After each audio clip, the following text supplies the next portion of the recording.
Hello and welcome to MASHmouth, a podcast covering every single episode of the hit 1970s sitcom MASH. I'm Vanessa. And I'm Ethan. Ethan, I hear that you have a little bit of trivia for us in this opening topic. I do. So, somewhat recently, Hawkeye's boots and dog tags were sold at auction for $125,000, raising money for the Alda Foundation for Communication in Science. So, off of that, I wanted to ask you if there were any props from movies or TV shows that you would like to own. Yeah, so I'm struggling with this because I don't really think that I really truly want anything. Maybe the things that I want are not real. They are not feasible. So, first of all, really want Belle's Library from Beauty and the Beast. Of course. Number one, off the bat. Second, I know that everybody who loves Harry Potter really wants something from Harry Potter, but I really, really want something that is not real, of course, not actually from the set, from the I don't know, I'm rambling. Okay. I don't want wands or anything anything ridiculous like that, right? I want two things, both of which are not real, again.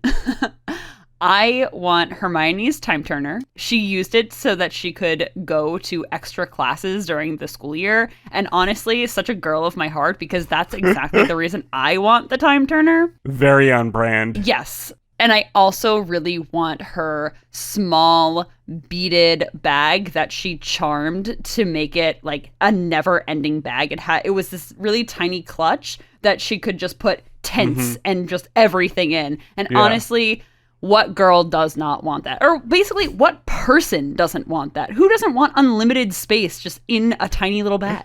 Big Mary Poppins energy is what we're saying here today. Yes. So for me, I'm not a big collector of things. I don't really like toys. I don't really like having just stuff that I don't need around the house. So I haven't really thought about this too much as well. But I will say, as a kid, I adored the film Back to the Future. It was my favorite movie of all time. And I really, really wanted the car from Back to the Future, the DeLorean. And for my entire childhood, my dad was like, oh, when you start driving, we're going to find you that car. We're going to get you that car. And that did not end up happening for a number of reasons. But thank God that didn't happen, because that car is a piece of junk that no one should ever drive. It's a terrible car. And the joke in that movie is that it's a terrible car. So sometimes things don't work out for the best. Sometimes things do work out for that. Sounds like it worked out for the best for you. Oh, because sure, then you wouldn't be saddled with a terrible car. That's so funny. Okay, so now that we've talked about our fantasies of having weird and terrible things, apparently, let's get into today's episode of MASH. So in this episode, It Happened One Night, we follow the personnel of the 4077 as they work an overnight shift in post-op. The doctors and nurses deal with shelling, shootings, and angry patients, which might seem like an eventful evening, but it is pretty much par for the course at this point. So Ethan, what did you think about this episode? So I feel like I should like this episode more. I feel like I should be a big fan of this episode. It's the kind of story that I like. I like these one night kind of episodes and kind of movies and stuff. But this one just doesn't really work for me. There's a lot of good moments in it that we'll get into, but as a whole, I feel like it doesn't really come together. I feel like it was lacking the structure that some of these more vignette episodes have, with a narrator, a central theme. But this, for me, was just kind of stuff happening, and honestly, it's kind of hard to remember, even though I've seen this episode a couple times at this point. Yeah, I like this episode, not for necessarily its plot structure or anything about the plot, but that it had really great character development. I too have watched this episode a few times in preparation for discussion, and I feel like the development of the new characters, specifically Colonel Potter and BJ, and also Klinger gets a good little arc in this one too. Yeah, I think that is what really draws me to this episode and why I like it. I should say it's not a perfect episode. I definitely have my problems with it, but I did think it was just a good, almost character study episode for characters that we might not know as well yet. Yeah, I guess. I do agree with you there that all the character work is very good. I just kind of wish that in your little brief summary, you said that this might sound like an eventful evening, but it's kind of par for the course. I kind of wish that things were a little more like high stakes. I don't know. It felt very like big stuff was happening, but no one was really that invested in it. And I think that's kind of also what's causing my disconnect with the episode. I'm sure some people will disagree with me and say like them being so used to it is like a really nice thing. But just as a piece of dramatic storytelling, quote unquote, there was not a lot that actually got me invested within the story that they're telling. Yeah, I can understand that, and I definitely see where you're coming from with that.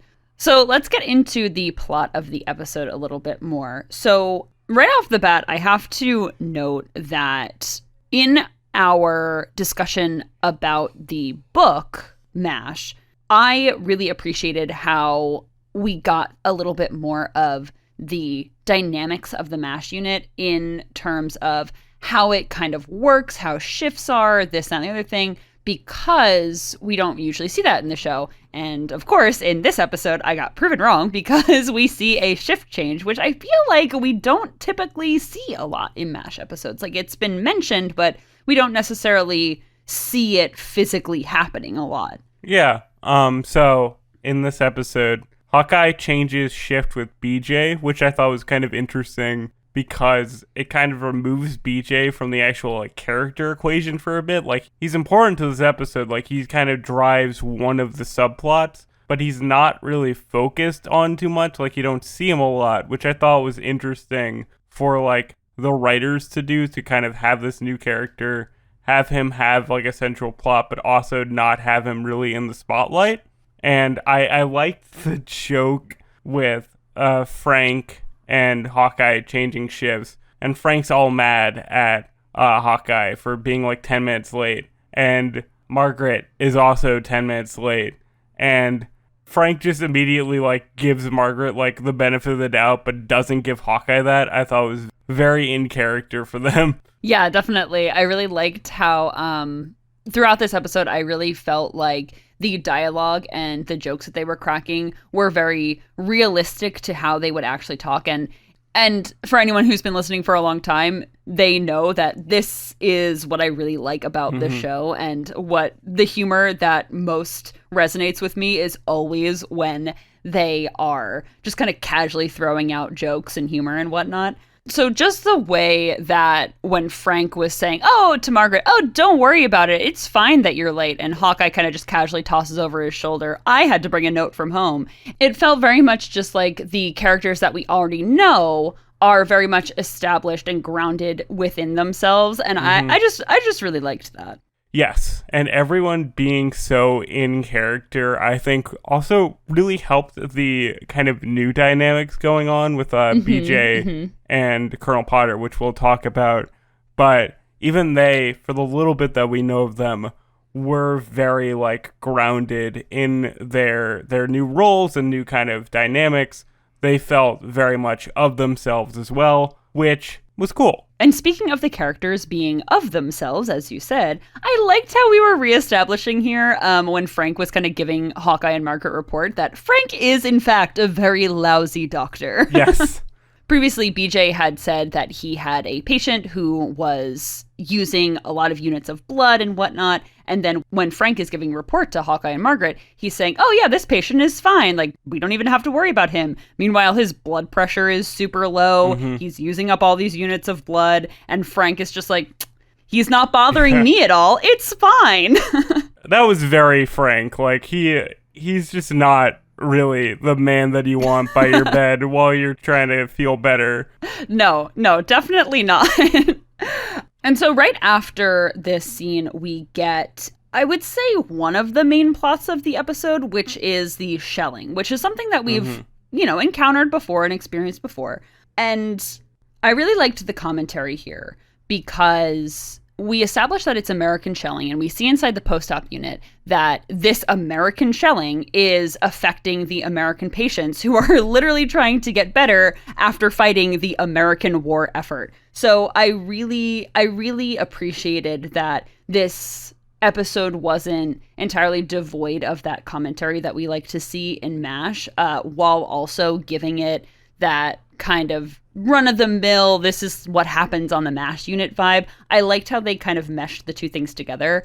And also, it kind of set off Colonel Potter's plot, which I thought gave him a lot of character development and depth in this episode. So I really enjoyed this plot line. What did you think about it? This plotline's probably my favorite in the episode. I really like how it establishes Colonel Potter's character, how his relationship to the shelling kind of evolves over time, because when it starts, like with what you're saying with like commentary, Colonel Potter's just so used to this that when Radar wakes him up from the shelling, he like immediately is like, oh, well, I can tell that it's ours, and kind of immediately goes back to sleep, which is a great way to establish that he, first of all, is an old pro. He knows what he's doing, but he's so not used to being in command of like an army hospital at this point that he has to be reminded that, hey, there are other people here who are not used to this and like need this to stop. Like, this is a scary situation. And he's like, he never like puts up a fuss about it, but he's like, oh yeah, I'll do that. I forgot that was a thing. I forgot that normal people exist. And then he kind of has an arc over the entire episode about him like kind of getting frustrated with the military bureaucracy of it all, and it was very funny and very like well done from a character point of view, especially considering how new Colonel Potter is. This is only like the second time we've seen him. Yeah, I agree with you. Let's get into Colonel Potter's kind of story about trying to get this shelling to stop as well. I thought it was really interesting because he called several people trying to get the shelling to stop and kind of using his rank to get the shelling to stop and whatnot. And you see this really stark difference between Colonel Potter and Henry in these scenes, because you kind of see how Henry was so far out of his depths as commanding officer, and Colonel Potter just so isn't, because even in that first conversation that he had with, I'm pretty sure, a major, saying, this is Colonel Potter, stop the shelling, basically. He's using as few words as possible, really, to kind of establish his command and say, this is what I want to happen.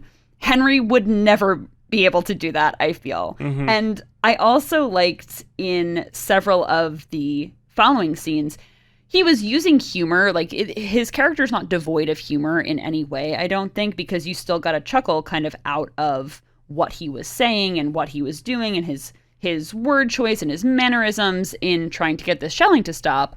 But it was just so much different than Henry, and just how the writers would play off of Henry's kind of incompetence if he was making that same phone call. And I really, really liked that. Henry was just constantly scared and bewildered at everything. Mm-hmm. And Colonel Potter's like just so used to it all that him not immediately getting his way was like a great indication of like who he actually is. That like when he has friction, you know, he will get frustrated in a very like natural way. And I liked that the weird conversation he has with like some guy about like, well, if you're not feeling well, put hot water in your helmet and just like sit in your helmet for a bit. And then when the shelling doesn't stop, he's like, oh, I hope that guy gets stuck in his helmet, which is such like a grandpa thing to say. Like you said in the last episode that he'll become our favorite grandpa or something. And that was the line that really clinched that for me. It's like, oh yeah, big grandpa energy right there. That was another thing that I really liked. So for context about that, he was talking to a general, and he was on basically a first name basis with this general. He knew his wife. He knew his wife's ailments. He knew, what was causing this general pain, which is why he said, oh, just soak in your hat, stuff like that. I thought that was so interesting to be able to kind of utilize that for the show of Colonel Potter being this regular army, very much, career military person, to use that for humor and also to help the plot. And I just really liked what this episode established for Colonel Potter, because we find out that he's pretty chill in the last episode. And this, to me, is supposed to be a couple weeks later where you're still establishing who he really is. Yeah, because before Colonel Potter, shows up, everyone at the MASH unit is kind of like normal people, like civilians running around, kind of not knowing how any of this works. And now we have a guy who knows how it works, but also, that doesn't mean the system's gonna go his way. So yes, it's fun that he has to take his old relationships and be like, you know what, that guy's actually an idiot. I don't like him. yeah. It's definitely fun to see it played out on screen. So let's move on from Colonel Potter and talk about Klinger. Oh yeah, because I thought Klinger was super duper interesting in this episode, and in ways that we have seen before. This was very much just who Klinger is, and I loved it. Yeah, so there's a new guy on campus, let's say, and I really liked the relationship he had, the little bit of interaction that was between him and Radar. That Radar, the kid of the unit, was like, oh, this dumb kid was very fun to me. That he was frustrated, him being a novice. There's always a bigger fish, and for this guy, Radar is the bigger fish, I guess. Yeah, and for some context, this new kid is being trained by Klinger to be keeping guard, and he is kind of making, I feel, the same mistakes and having the same kind of antics that Klinger was having in the first season of the show. Where he's just holding everybody up and saying, oh, what's the password, even if he knows who they are and whatnot. So I thought that was kind of cute, with Klinger just passing the torch along with that slight incompetence thing. Yeah, we'll have to see if this kid reappears in the future and is night guard. He probably should, because he was deeply scared in this episode, and that's kind of where the conflict comes in, that this kid is so overwhelmed by everything that I guess in a routine inspection kind of thing, he ends up shooting Klinger's arm, but just barely. There's not even a scratch on Klinger's arm, and this is Klinger's one-way ticket home, which is just very fun. His whole theatrical performance of how injured he is, I thought was pretty great. Yeah, it's established that the bullet just barely grazes his shoulder, and Klinger is, of course, he's going hard for this idea that, oh, maybe because I've been shot, technically, that I could get a discharge. And this is what I mean also about the dialogue feeling very real and being very funny to me, because as Klinger's putting on this whole show about oh, I'm seeing the light, I'm going to die, all this kind of stuff, Hawkeye's can you pull it together? Yeah. He's was the gun even loaded when it hit you? Could you at least bleed to make it believable, dude? It was so funny. I absolutely loved that. Klinger, the character, is going for an Emmy in this episode. And I also loved how Klinger kind of kept up this charade of being so wounded and definitely needing a discharge, even while Hawkeye is patching up the very minor wound on his shoulder. And Hawkeye even says, he's it's me, it's us, yeah. Stop. He's don't talk to me like I'm other people. It's not something that it's the vibe that, come on, I know what the game here is. And Klinger, being a committed performer, being the true thespian that he is I will give this up for no one. This is my only ticket. I'm doing this. Which, is just what we love about Klinger. He's a man who commits. Yes, absolutely. If there's one thing you can say about Klinger, it is that he commits. Just too bad he won't ever be committed. Ooh, you're right.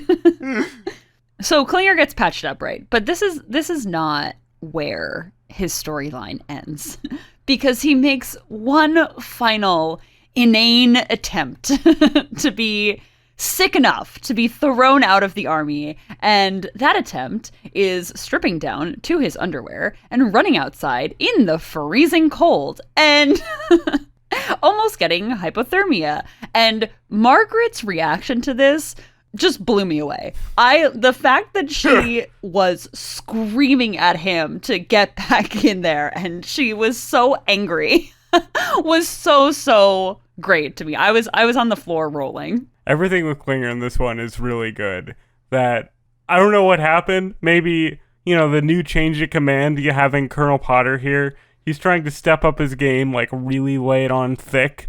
But he really goes for it in this one. I think that they gave Klinger this kind of more pronounced storyline so early in the season because Jamie Farr was upgraded from recurring character to the main cast in this season. And I feel like we have to, or the writers had to kind of establish that this was his like shtick almost. He dresses in women's clothes. He wants to be out of the army. So to maybe audience members who didn't catch Klinger all the time, this was his almost like grand reopening. Or I guess grand reopening would be the opposite of a last hurrah. But like this feels like Klinger's last hurrah of like really going for it, because in the like last episode they do kind of reestablish like the dress thing of it more being like for him than getting out of the army. So he's trying to figure out new and exciting ways to just be an absolute Looney Tune. Yes, and that will come up throughout the rest of the series as well, that, if dresses aren't going to work, I'm going to get out of the army in some other way. And a lot of subplots of a lot more episodes in the future will feature things like this with Klinger. So if you enjoyed this, you will enjoy other episodes. I'm down for shenanigans, so I'm looking forward to that. So, I had said that Klinger kind of goes through an arc in this episode as well, because we see him doing these like really silly things, in an attempt to be thrown out of the army.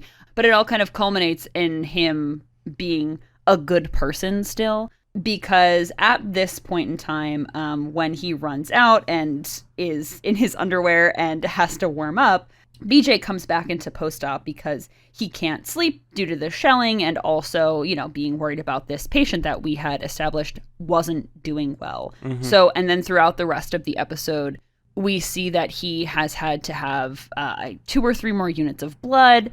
And I thought that BJ coming in at this point was really, really interesting for his character development too. Because Hawkeye says to him, this patient's not getting better. Is it a possibility that you missed something? And BJ is so sure that he did not miss anything when he was operating on him the first time. And I liked that the writers did this because they are showing us BJ's learning curve. Hawkeye kind of has this experience that if this patient is using up this much blood and not getting better, there's a problem. And BJ just being so sure that how could I have missed something, that kind of thing. I like to see the contrast there in the two characters, one being more experienced, one being still new. Yeah, like the last episode, there was the scene where like Colonel Potter kind of helps BJ kind of learn the ropes of surgery. And I like that this continues, that even though BJ is here and he's like very much established, like in this episode, he feels more a part of like the actual group dynamic than he did previously. Like he's more willing to like make fun of Margaret and stuff like that. He's still, in terms of being like a doctor here, just completely new, which is really fun and interesting to see because like we said in the first episode of the season, we did not really get to see a lot of the like adjustment period. They were already there for a while. And now we get to see him very naturally learn the ropes of meatball surgery without the incompetent malice that like Frank has, where it's like he's not a bad doctor. He just doesn't know how to play in this game, essentially, with this rule set. I think the writers kind of expertly melded this plot with BJ and this plot with Klinger together when BJ realizes that he has to open up the patient again because he clearly missed something. And they're gearing up to start asking for donors for blood because they had used up all of their B positive blood. And Klinger says, hey, listen, it's the middle of the night. Don't wake anybody up. I've got B positive blood. I can give you as much as you need. And I really loved how BJ, instead of being like Frank Burns and saying, no, I absolutely didn't miss anything, I'm not opening him up again, realizes that he must have made a mistake, that he needs to fix that mistake, and then have Klinger also, you know, for the entire episode, do these really crazy things and be this guy who just does not want to be in the military at all, step up to the plate when he's needed and do the noble thing. Yeah. And we've seen that before in episodes like Aid Station, where Klinger really like steps up to the plate and does his job. But I liked that they reestablished that about Klinger as well, that he's going to do crazy things, but he's going to do the right thing where it counts. Yeah, the little bit that we get to see Klinger and BJ like play off of each other, I thought was really great. Just the thing that BJ says to Klinger of like, oh, Klinger, do you want a medal? And Klinger goes, only for desertion, sir, is just a classic, just perfect encapsulation of this like moment and this kind of character dynamic. You're right that it's really great for Klinger specifically, because I think that's like what makes him work and what makes him so fun is that Klinger is trying to get out of the army, but he's being like fun and goofy about it. He's not being a jerk. Like he's not shirking any responsibility. He, when needed, will like do his job and like go kind of above and beyond, like, you know, donating blood, but also he just doesn't want to be in the army. It's nothing personal about like anyone there or the work they're doing, which I think is just a great like complexity to that character, because it could be very flat, very one-dimensional, but there are layers to him, you know what I mean? Yeah, I agree with you. I think that them being able to play off of each other, BJ and Klinger being able to play off of each other in this scene was just kind of like a real treat for the audience who might not know them as well. And then me, who knows them very, like these characters very well, it's nice to see that kind of being established and where the rest of the series will be going and what the dynamic will be. So I enjoyed it. I don't know what the dynamic is moving into the future, but that little like, would you like a medal comment felt very, this is the beginning of a beautiful friendship to me. Yes.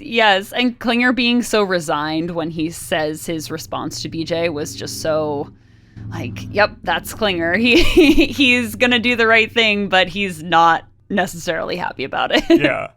So one thing that this is where the episode kind of falls a little bit flat for me, because all of the issues with this patient get resolved kind of off screen. And I think that a more powerful episode may have been a little bit more focus on the shelling, and then also having BJ's patient be taking up as much screen time as the shelling, because I feel like the shelling and Colonel Potter kind of almost overwhelmed this episode, not to a bad degree, but just to like the detriment of this other plot line. And like we said, I feel like BJ's character was kind of being developed here, and it was almost like a little bit stifled by having this resolved off screen, because basically they take him into the OR, and then the next scene is them, BJ, Hawkeye, and Margaret kind of walking out of post-op again and being like, okay, our shift's over, and BJ just admitting that he has still a lot to learn, and that's it. Yeah, that's fair and true. One thing that gets like more focused on is this other patient who's like freaked out by the shelling. Like that plot line for this patient who is unrelated to BJ or Hawkeye or anything, kind of takes the climax focus like of the episode where he's like freaking out and like Margaret has to subdue him, and like Hawkeye has to help. That was the climax kind of the episode where it all culminates, and it's just kind of a random guy. Like, it's not anyone that, like, they personally care about, which is kind of, I guess, like, realistic that not everything would tie into the patient of our main characters. But also, like, you're right, there probably should have been a scene of, like, surgery where BJ, like, discovers his, like, issue or something like that. But it's mainly tossed aside for a joke about this guy being agitated and maybe grabbing Margaret during his agitation period, and Margaret kind of freaking out over that, and then it's kind of over.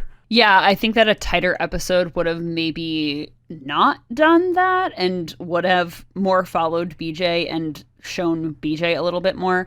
But, you know, like I said, not a perfect episode. Still enjoyable, but not a perfect episode. One thing that we haven't discussed is this, like, really tiny, like, C plot line. I think this is a G plot line. This is pretty far down the list.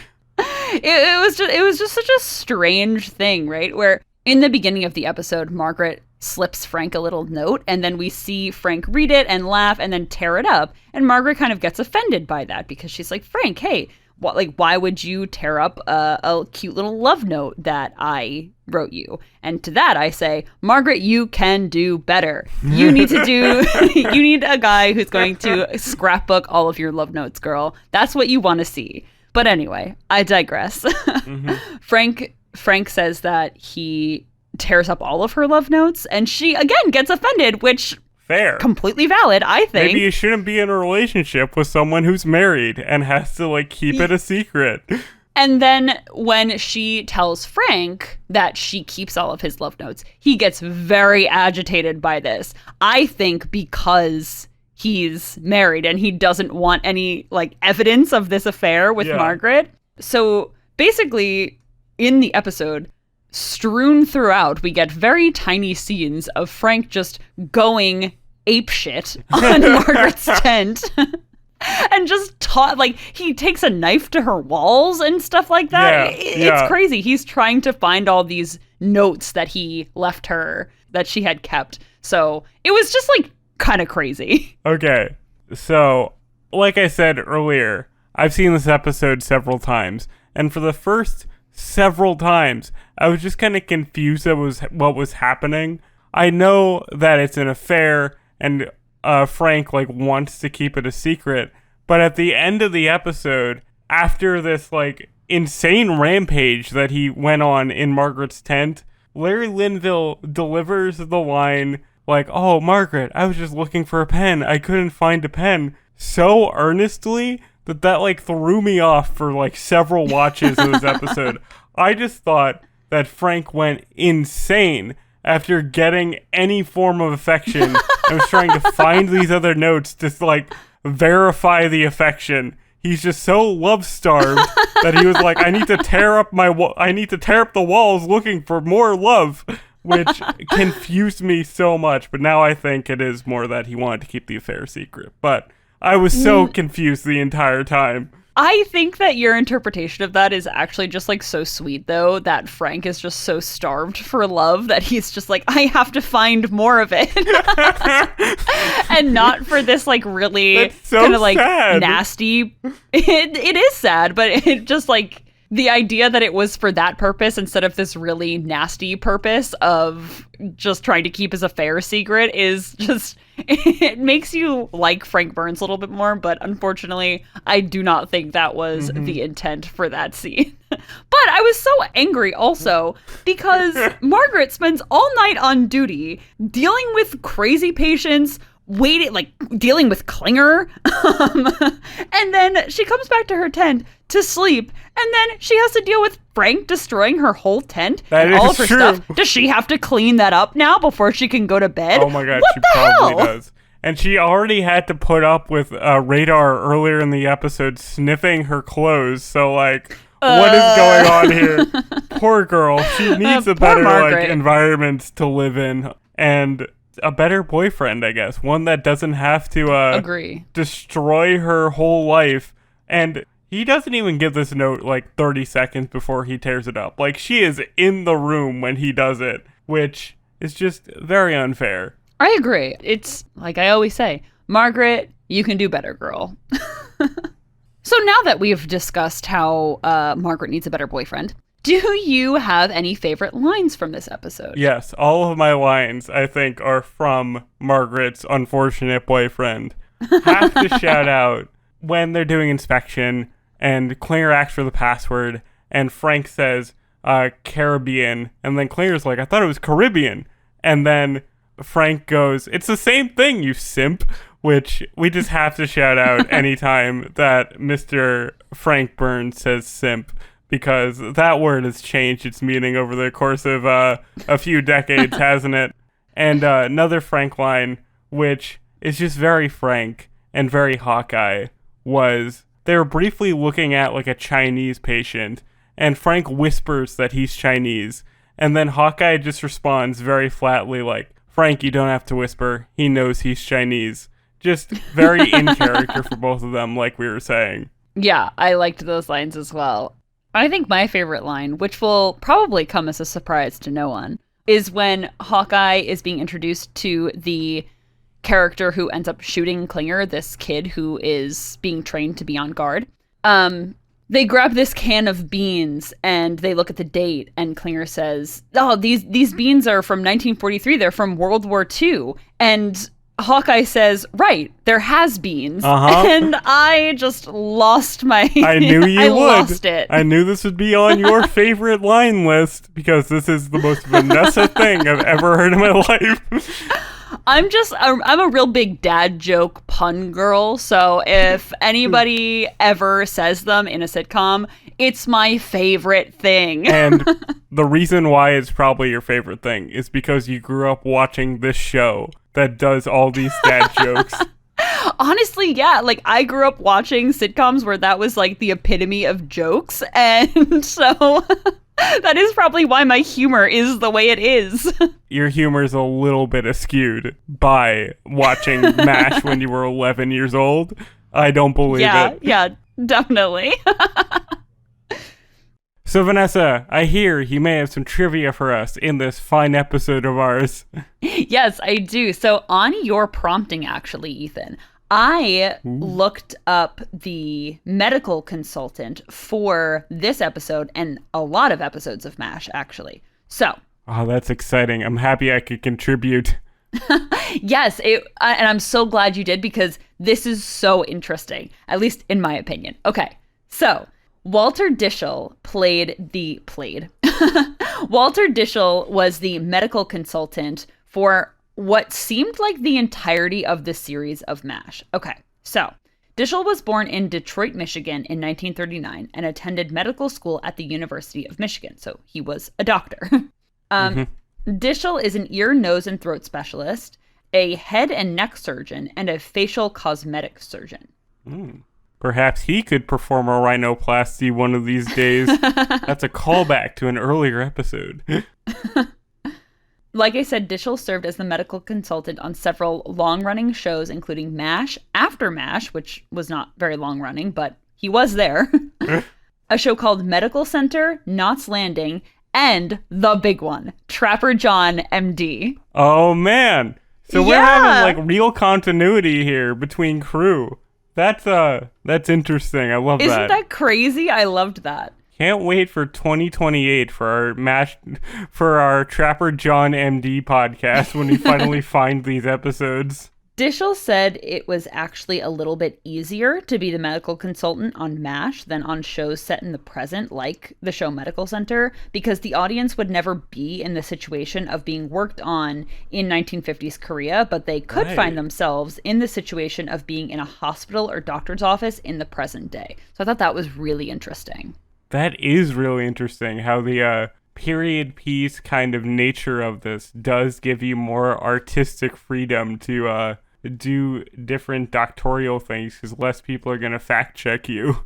Yeah, but that being said, Dishell said one of his biggest challenges on MASH was making sure the medicine and surgical techniques didn't go beyond the capabilities of the time period. So he consulted medical textbooks from the 1950s and professional publications like the Journal of War Surgery to ensure that the medical side of each episode was historically accurate. That's really cool. I actually love that a lot. That's one of my favorite things about any sort of period piece. Like I know that like Mad Men, a lot of those episodes take place on historical days that like you can look up and be like, "Oh, this happened here," because they've done their research to kind of know the time period. Yeah, that's really cool. And the level of care taken too back then for just a 1970s sitcom is really, really cool, I think. Mm-hmm. So I found this article published on metv.com, my favorite TV network.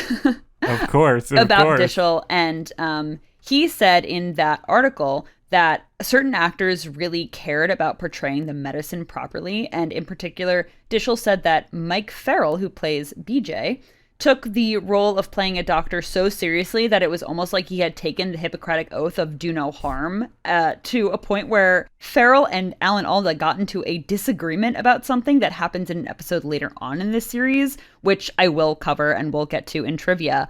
But that's exciting. He was so into the medicine that he was disagreeing with Alan Alda about like how it was being portrayed in a particular episode. And I was like, oh, that's so cool.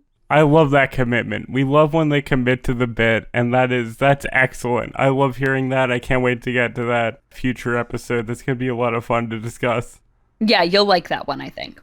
Dishell also said that Wayne Rogers really had no interest in how the medical aspect of the show worked. He really just wanted to deliver his lines and was more focused on the acting rather than the medicine, which resulted in Trapper not being in many scenes of him being like a doctor, as Dishell put it, which is really interesting to go back and kind of watch those scenes and be like, oh yeah, Trapper really wasn't the star medical provider at the camp a lot of the times. I wonder if that had to do, like, I wonder if Wayne Rogers' disinterest led to Trapper kind of becoming downplayed, where, as we know in the book and the movie, he is more of the star surgeon of the group, but because Wayne Rogers wasn't as interested in the medical stuff, I wonder if that led to the like, reduced medical role that he eventually had. Yeah, certain questions we will just never have answered, I guess, but... Yeah, that's really interesting to ponder on. But no Wayne Rogers slander here, because Dishell said that even though Wayne Rogers didn't really like care necessarily about the medical side of the show and portraying it properly, Wayne Rogers and Walter Dishell were lifelong friends, and I thought that was so sweet. That's great. I love to hear that. That's awesome. Dishell also said that Loretta Swit took portraying the very important jobs of the nurses very seriously as well. He said that she became more invested in accurately portraying the role of a nurse and making sure it was known that they weren't just the doctor's handmaidens and that they were actually very important. So we love to see it. That's Margaret to a T, you know? They're not just the girls. They are important. So that's fun that bled into the actress as well. Yeah. Dishell is still alive today, and while I don't know if he's still practicing medicine or if he's retired, he did open his own cosmetic surgery practice in 1986 in California. He's probably rolling in it. He's got TV money and LA Cosmetics. He is making bank, I'm sure. That's like a weird thing to end on, but okay. Yeah, I'm so glad that you suggested I look into the medical consultant for MASH, because I didn't know any of this. I was just when I was watching this as a kid, this did not even cross my mind that they didn't just know this, I guess, that they would have to consult a doctor. So I had no idea who Walter Dishell was, and I had no idea how many shows that he consulted on. So I'm so glad that I got to research who he is. I'm sorry, I just so used to these actors unfortunately passing away. But yeah, I'm so glad that I get to know who he is. Yeah, that is really fun. I'm glad that I was paying attention to the credits one day. It was like, ooh, the medical consultant will be an interesting point of discussion, because it was. I'm glad that we both kind of got to learn about this guy, because I imagine without a proper medical consultant, a MASH would be a very different show, like tonally. You know, they wouldn't be quite as, lived in as they are. Yeah, definitely. All right, Ethan, so what is your martini rating for this episode? I had such a good time talking about this episode with you. It's like hard to rate like objectively like you always try to do, because now we've talked about and had a good time like about all the good points in this episode. I want to be like, oh, this one's pretty good. But I know that if I have to watch this one again, I would just not particularly enjoy it at all. There's nothing that makes me want to go back and watch this one anymore. So I think I am going to go a 3 out of 5 because it's got some great character work, but there isn't that like beautiful moment where I'm like, oh, this is a great episode of MASH. This is one that defines the show, which I think like a 4 and 5 can do. But like 3 out of 5, it's a good enough episode. Yeah, I agree with you. I'm also giving it a 3 out of 5 just because I feel like it could have been a tighter storyline with the character development still in there, but it still had enough for me to be like, okay, this is definitely not just a run-of-the-mill type of episode. So definitely 3 out of 5 for me. I think that's pretty fair. Yeah, I think so too. Okay, so just to wrap up, we'd like to give thanks to Jacob Barabalco for being our technical consultant, Melissa, my sister, for cover art, and of course our listeners, thank you so much. Our music, social media, and contacts for the show are linked in the description as always, and join us next week for Season 4, Episode 5, The Late Captain Pierce, one of my favorites, actually. But until then, eat beans off your coworker's face. Goodbye, farewell, and amen. Bye, everyone.